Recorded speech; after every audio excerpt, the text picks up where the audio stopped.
prezintă rețeta sosului de muștar.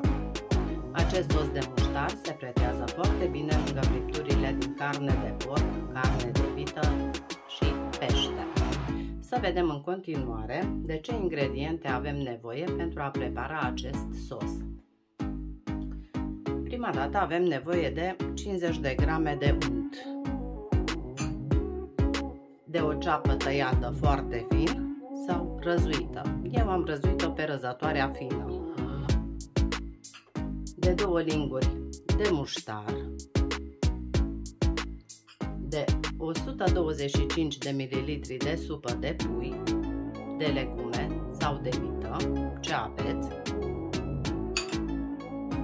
de 125 de ml vin alb,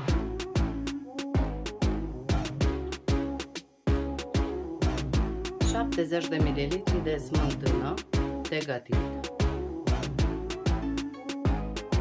și o linguriță de cimbru uscat, sare și piper după gust. Să trecem la prepararea acestui sos de muștar. Punem prima dată într-o tigaie untul la încins.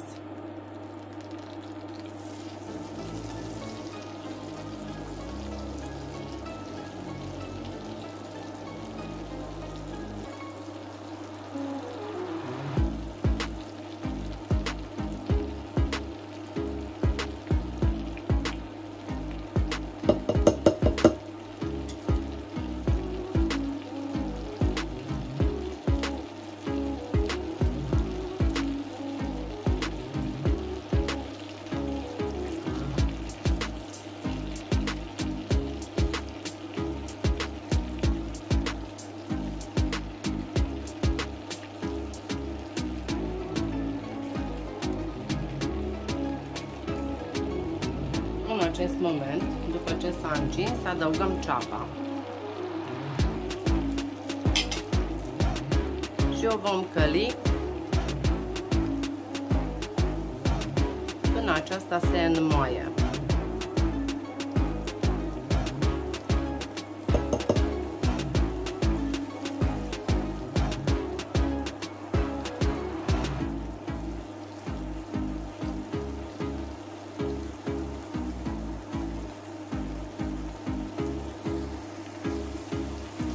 După ce s-a înmuiat ceapa, adăugăm muștarul,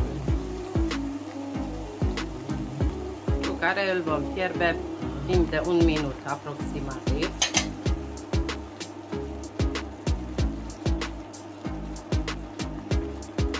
Se amestecă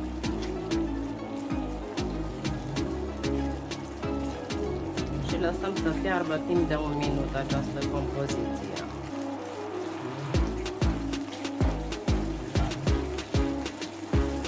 Avem grijă să amestecăm, să nu se prindă de tigaie.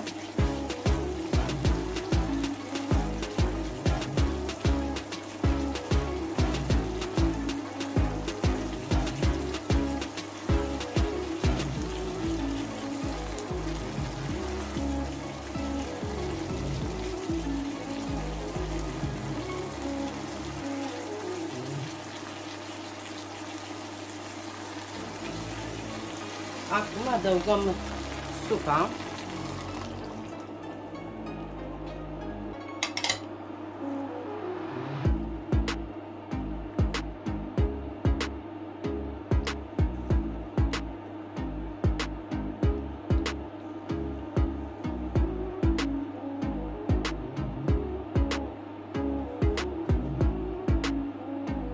Vinul.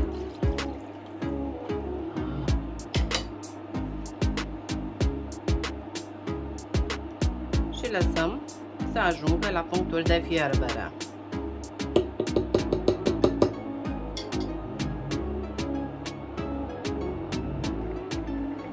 În momentul în care începe să fiarbă, adăugăm smântâna.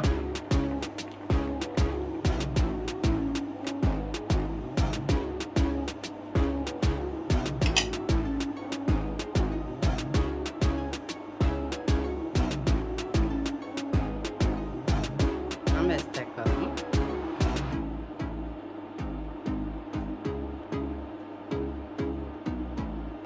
să se omogenizeze compoziția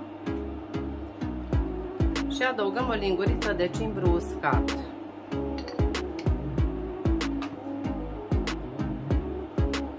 Amestecăm și lăsăm să fiarbă timp de 5 minute până sosul se îngroașe.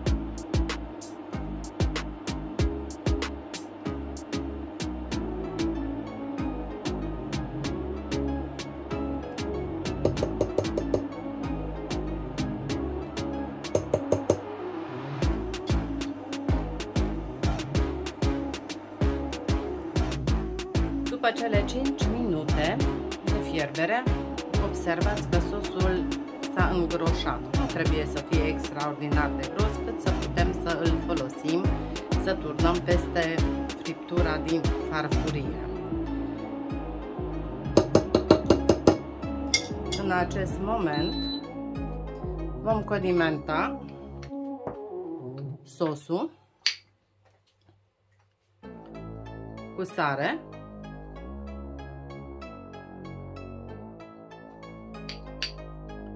și piper.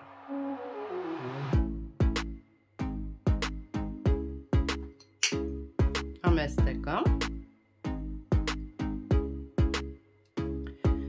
și de acum sosul putem zice că este gata, putem să îl folosim la friptura pe care o pregătim.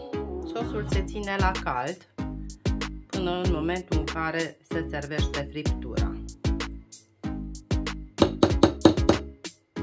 Să aveți spor la gătit și poftă bună!